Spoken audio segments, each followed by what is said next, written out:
Welcome to BrewskiTech. So this is my brand new beer fridge. A few days ago I had an old beer fridge, but it died on me.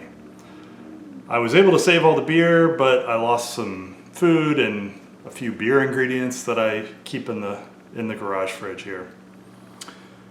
So I want to create a system that will warn me through Home Assistant when my fridge is dying or just not keeping temperature. So what we're going to do today is a quick project to add a temperature and humidity sensor to the freezer compartment and also to the fridge compartment of this new beer fridge.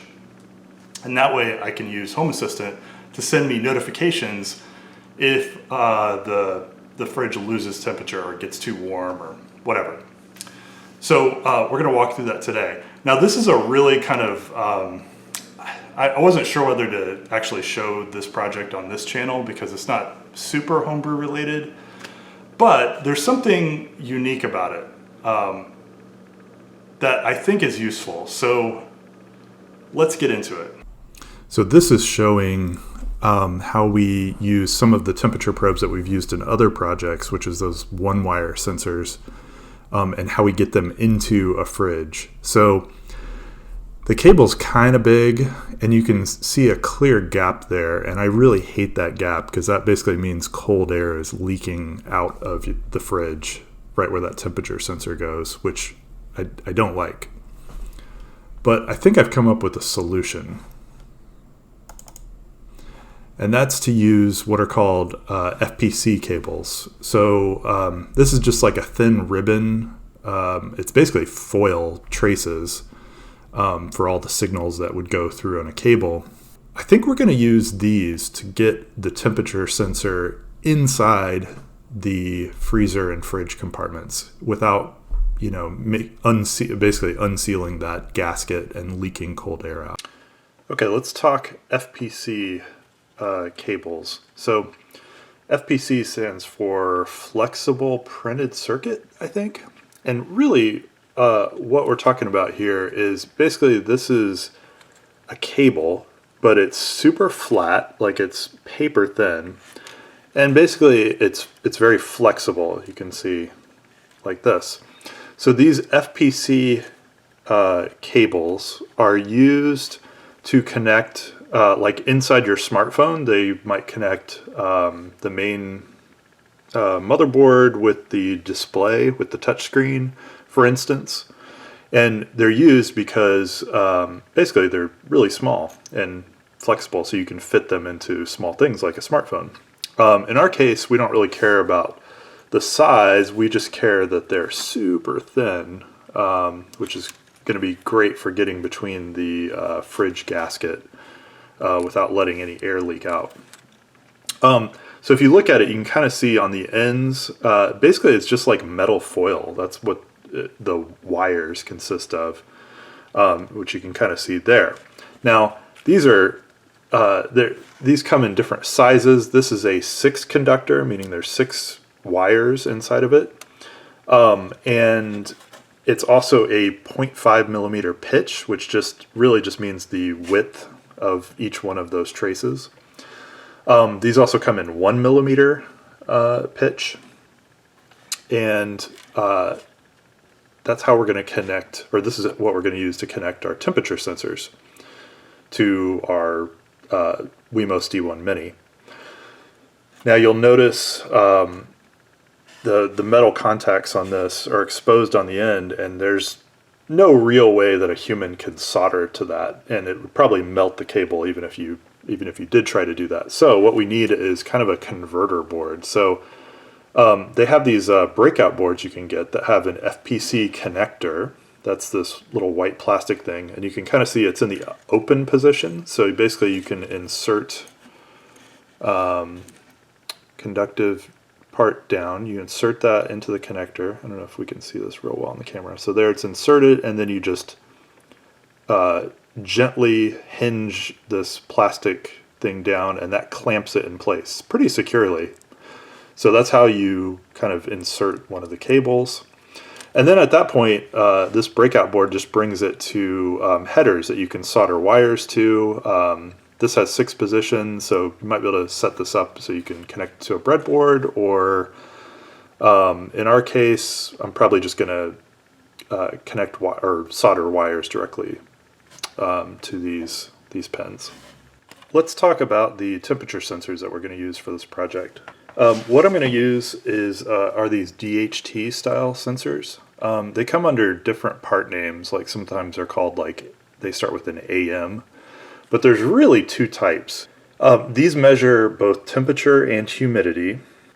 The white ones that have this white plastic housing are usually DHT 22s, and they're a bit more expensive. The reason they're more expensive is that they have a wider temperature range, which we want because one of these is going to go in the freezer compartment, and it needs to have a pretty low temperature range that it can survive in. They also have a higher resolution temperature reading from them, and they also measure humidity, and the humidity range is wider, like 0 to 100%.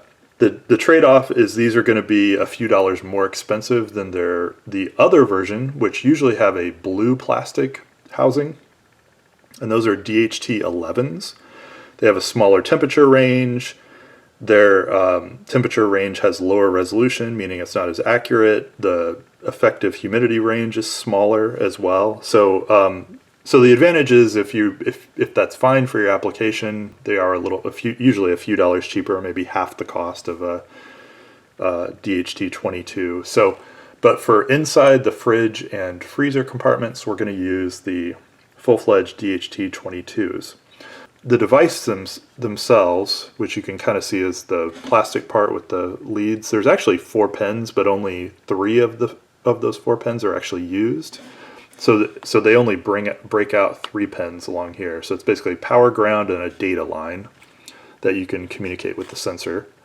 And then you also need a pull-up resistor on these devices between power and the data line.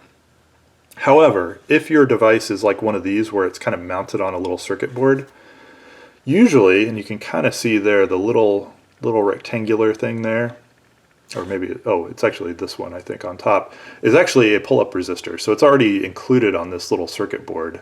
A lot of them you'll buy will already come like that, so you don't have to worry about the pull-up resistor. But if you're using the bare part that has 4 pins, you will need to include a pull-up resistor for these to communicate correctly. This is going to be the brain of the project. It's a Wemos D1 Mini. I'm not going to go into great detail about this because I've used one of these devices in basically every project on this channel, but this has a processor that we can run code on from ESPHome. It also has a Wi-Fi radio, so it can connect to my network and communicate with my Home Assistant server, and it's going to be running the show. Okay, the last part of this isn't really like an important part of the project, but I thought I'd mention it because it's a good tip. A lot of times in these projects, you'll have a sensor that maybe is, a few feet away from the actual, Wemos D1 Mini or whatever that you're using to read the sensor. And so it's handy to have, you can just solder wires, but it's handy to have something that's a little more like a cable. So what I often use is, this is actually old phone cord, and it has 4 you can kind of see it. Yeah, there we go. So it has actually 4 wires inside of it. And so you can actually strip the wires on there and use the individual wires in there. So what I like to do is use this to run, like if I need 3 to 6 feet or something like that to reposition a temperature sensor, I'll use this to connect those together. Now you don't have to use phone cord. I don't even know if they sell this anymore, but I got a big spool of this for cheap because no one uses it much. But any kind of cable like this, like maybe even Cat5 would work well for this. It's kind of nice. Anything that has like individual wires inside of a larger cable is useful for this sort of like low voltage sensor stuff. As usual, always check the gauge and make sure you're using the right gauge for the current requirements. But I find myself often using this old phone cord. Now that we've talked through all the parts, we're going to assemble them all together into a working system. So this view is kind of a breadboard view of how they should be put together. And if you check the links in the description, there'll be links to download this and also like a formal circuit diagram view of this. But really, this is kind of a functional diagram. So the details when we actually try to build this in the real world are going to be a little bit more complex. So let's get into those next. So this is everything soldered together. It looks like a kind of a jumbled mess, but I'll walk you through it and then it'll make more sense once I show you how it's installed on the actual refrigerator. Let's take a look at, this happens to be the sensor set that'll go in the fridge. So basically I soldered on a sensor to the right breakout pins on the breakout board, and then it's connected via that FPC cable over here to another breakout. So there's 2 breakouts per sensor, so 4 total. And then this is then connected to that phone cord, so that's soldered on. There's 3 out of the 4 conductors that were in that cord are used, the 4th is not used.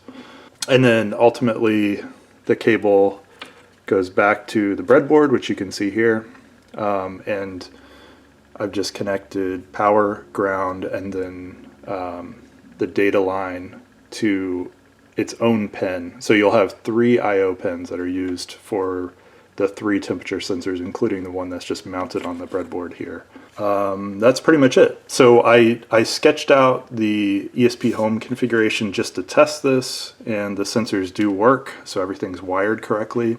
I will say the biggest danger here is because there's so many transitions of cables and sensors and things like that, I would suggest you basically write down like a table of saying like, hey, the plus pin on the sensor, and here's a table I used, here's a picture of it. This is just on my whiteboard in my workshop. But you can see I kind of go through the pin and how they're named on each device and how it ties all the way through to the Wemos D1 Mini. So, or at least to the cable that then is connected to the Wemos. For instance, the plus line, the power line for one of these sensors goes to pin 6 on the first breakout, and then that maps to pin 1. Pin 1, if you look at this here, pin 1 on the other breakout, which then goes to the red colored wire in the cable. If you connect the cables, double check how they're connected together between the breakouts, because like this one, the way that it works, the breakouts work with the cable, the pin numbers are actually mirrored. So like pin 1 goes to pin 6, pin 5 goes to pin 2, pin 4 to pin 3, etc. So it might not be how you think it would be. So definitely like ohm it out with your multimeter to double check, and then use a table kind of like I did to make sure that you get exactly how things are connected. Otherwise, you're going to have a miserable time debugging, like, why is this sensor not communicating, and trying to figure out like, oh, you probably miswired something or whatever. So anyway, just to keep it all straight, use a table, and then also double check your wiring when you're all done, just to make sure you got everything right. So here's my temperature monitoring system installed on my fridge. It doesn't look the best, but I think it'll work fine. So I basically taped the cables on the side of the fridge. I actually used the strapping tape that came with the fridge because it was a brand new fridge. It had like a roll of this strapping tape used to hold the drawers in place and all sorts of crap. So I figured if it was good enough to use to stick on the refrigerator when the manufacturer made it, probably it should work fine for my uses too. So I reused that tape. If it doesn't work very well, I'll probably switch to duct tape or some other kind of tape. So we'll see. But it seems to be working pretty well now. So this is the freezer temperature sensor, and I'll show the inside here in a second. And then down below is for the fridge compartment. Same thing. And then up top is the actual Wemos D1 Mini and another temperature sensor, which is the cheaper DHT11 that I just used to get the ambient temperature in my garage. And then looking inside here, so you can see I taped here's the FPC cable, and then I just go around and I kept taping it down until I got it positioned where I wanted. And one tip on that is, especially if you're doing this in the summer when it's warm in your garage, I would recommend wiping with a towel on the inside of the compartment right before you stick the tape down, because there could be condensation that'll make the tape not stick. So just wipe it really quickly with a towel and then stick it down. And then here is the same. Let me see if I can get the camera in there. Ooh, gonna go sideways here. All right, so same thing. I just taped it and then it's positioned right under there. I tried to position it so it would be out of the way of most things in the fridge, and so there you go. It's happily living inside the fridge now. Okay, let's walk through the ESPHome configuration that I'm going to use to read these temperature sensors now that everything's wired up. In this video, I'm not going to go over how to create a new ESPHome device. I go into a lot more detail on that in other videos, so there should be a link on the screen now to a video that goes into a lot more depth on how to set up a brand new node. For this one, I'm just going to do it cooking show style, and I'm just going to show you the YAML for, or the important parts of the YAML for this node that will allow you to read the temperature sensors. This particular one is the Garage 1 node that you see here. Just going to click on edit so we can see the YAML. I'm going to skip past all the boilerplate here. And the important part for what we're doing is we're going to add 3 platform DHT sensors. Each of these is going to be pretty similar. So we're going to specify that it's a DHT platform. That's just the sensor type. And then we're going to say what pin it's wired up to. So mine are wired up to pins D7, D6, and D5. This is basically the data line from the sensor is connected to this pin on the Wemos D1 Mini. So that tells ESPHome how to talk to the sensor, basically what pin to use. Then we're going to give it a name. This can be any name you want. I just called it temperature. This particular sensor that's hooked up to pin D7 is just going to be the sensor that is just measuring the ambient garage temperature, so not inside the fridge or anything. This section, on one of these sensors, I actually did a calibration. You could ignore this for now. I might do an entire video on how to do proper calibrations. But for now, just ignore this entire filter block. You can just leave that out of your ESPHome configuration. Each of these sensors also has, not only can it measure temperature, it can also measure humidity. So I'm just giving that humidity sensor a name. And then I'm telling it to update the sensor, to basically read the sensor every 10 seconds. And then the other thing is you can specify what model. We talked about the difference between DHT11 and DHT22 sensors, so you can tell it what model. If you leave this out, it'll try to auto-detect what type of sensor it is, but since we know what the sensor is, we might as well put it down. So this is a DHT11, the less expensive kind of blue plastic sensor. So that finishes it up for the first sensor. And then we're just going to add 2 more. Same idea. It's going to be the same thing. The only difference is we're telling it a different pin that the data line is connected to.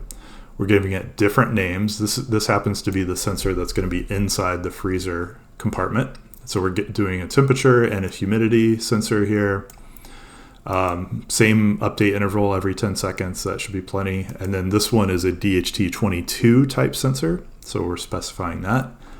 And then here's basically the exact same thing for the inside the refrigerator sensor. It's connected to the D5 pin, and same update interval and same model as the freezer temperature. And that's pretty much it. That's all you need to really get these 3 temperature sensors reading. So once you've got that all entered and it looks good, you can just go up and hit the install button and it will compile that and upload it to your Wemos D1 Mini device. Okay, so once that YAML file is compiled and uploaded to your ESPHome device, You should be able to see it on your dashboard. So this is my garage dashboard, which really just consists of that one node at the moment. And so you can see the 3 temperatures. So the temperature in the garage is about 53 degrees. The temperature in the freezer is about 20 degrees. And the temperature in the fridge is 36. And then likewise, you can read all the humidity readings here. You can, of course, like anything in Home Assistant, you can click on the device and you can actually see a graph. This hasn't been plugged in very long, so there's not that much data, but you can kind of see like, hey, the compressor turned on about here and cooled things off, and it got down to about 0 degrees, and then it's slowly risen up since then. So anyway, it's kind of cool. You get some insight into how your fridge or freezer is working. Now that we've got our temperature node all set up and working, let's go ahead and create an automation that'll help us out. From the main Home Assistant interface, we're going to go to Settings over on the left-hand side, and then we're going to go to Automations and Scenes. And then you can barely see it on the screen, but I'm going to click the Create Automation button. We're going to create a brand new automation. And here in this interface, what we're going to do is click on Add Trigger. And what I want to do is create something that will send a notification to my phone if the temperature in the freezer gets too warm for a certain duration. So the way we're going to do that is we're going to add a numeric trigger. So if we go to the triggers section, this is kind of the new automation dialog in Home Assistant. And then we're going to go to Entity, and then we're going to choose Numeric State. Okay, so click Numeric State, and then you'll see something on the right-hand side here where we can edit this Numeric State trigger. And so we're going to click on the little drop-down by the entity, and we're going to type in just something that'll get us to our sensor value. So I want the freezer temperature, so I'm going to start typing freezer. Cool. And there we have our freezer humidity and temperature. I don't really care about the humidity, but I do care about the temperature. So let's click freezer temperature. And then we're going to leave the attribute blank, and we're going to set the number. So basically, this trigger will trigger when the temperature is above the value that we're going to type in here. So I'm going to type in 32 degrees. So basically, if it gets above freezing, and then, that could happen when somebody opens the freezer door to pull something out. It could, for a few minutes be above freezing, and that's okay. We really care if that happens for a certain duration of time. So down at the bottom here, you can see the for section, and it has an hours, minutes, and seconds. So you can basically, we're going to set this to 10 minutes, and maybe we'll tweak this value if this doesn't seem to really work for us. Now, if we click off of that, it'll even update this. So it says when Garage 1 freezer temperature is above 32 for 10 minutes.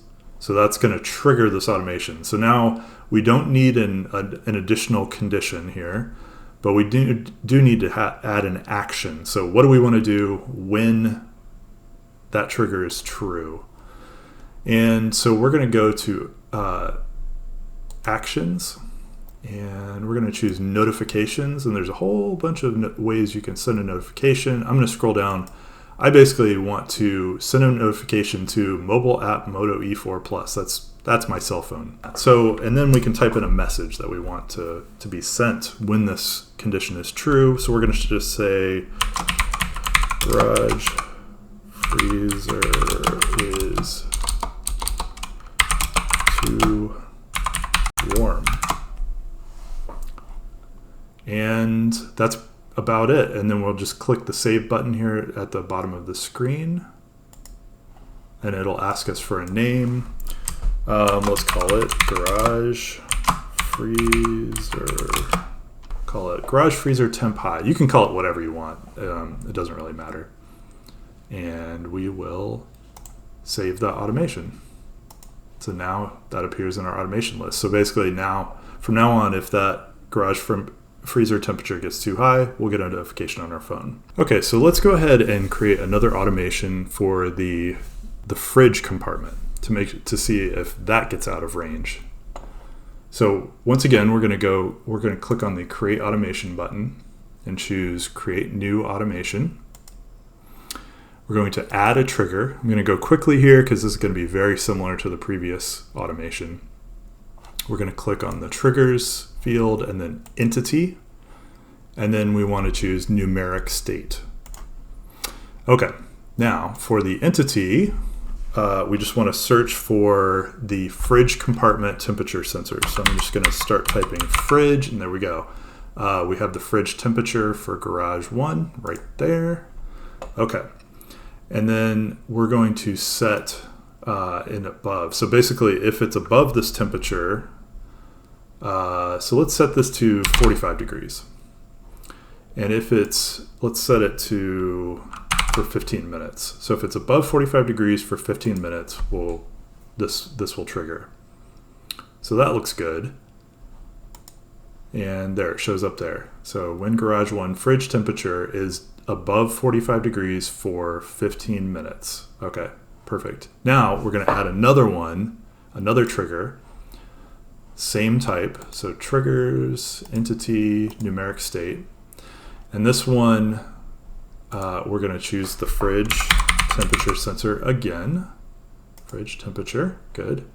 Now this one, we're going to do the bottom side. So basically, if it's below 32 degrees for 15 minutes, that basically means it's too cold and the stuff in the fridge is going to start freezing. So that's also bad. Okay, let's click over here. So when garage 1 fridge temperature is below 32 for 15 minutes. Okay, so basically this automation will trigger when either of these two triggers occurs. Okay, and then just like we did before, we're going to choose an action, and we want to do a notification. I'm going to do the same thing I did before, which is send a notification to the mobile app that's on my phone. And we're going to type a message here that, let's see, garage fridge is, and you could do two separate automations and where the message would tell you, hey, it's above temperature, or hey, it's below temperature, but I don't really need that because as long as we know that something's wrong, we can go take a look. So that's fine for my needs. Okay, so we're gonna hit the save button and it'll ask us for a name. And let's call this garage fridge outside temp limits, and hit save. And now that's in our list. So now that will trigger and send a message to my phone anytime the fridge compartment gets outside of the temperature limits. So that's basically how you do automation. And now you should know it if your fridge has problems once you've set these two automations up, which is wonderful. So things I still have left to do.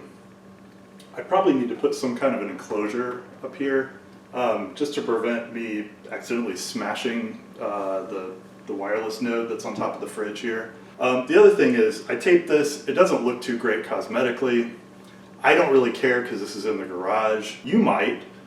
I was trying to avoid modifying the fridge, like drilling holes through the side of the fridge. Maybe you'd rather have it look nicer cosmetically and drill some holes through and put the temperature sensors through there.